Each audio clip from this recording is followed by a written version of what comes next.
Warung makan Saudil Prasmanan terletak di jantung kota Seengkang, tepatnya di Jalan Andi Maga Amirullah, depan kantor Mandala Seengkang Kabupaten Wajo.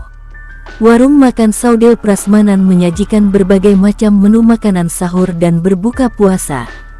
Menu yang disajikan diantaranya olahan ikan dari berbagai macam ikan, berbagai macam olahan ayam, berbagai macam olahan sayur, mulai dari sayur bening hingga sayur bersantan, berbagai macam masakan khas Bugis, berbagai macam olahan telur, aneka macam gorengan, dan masakan lainnya. Berkunjunglah ke warung makan Saudil Prasmanan, makan kenyang bayarnya murah.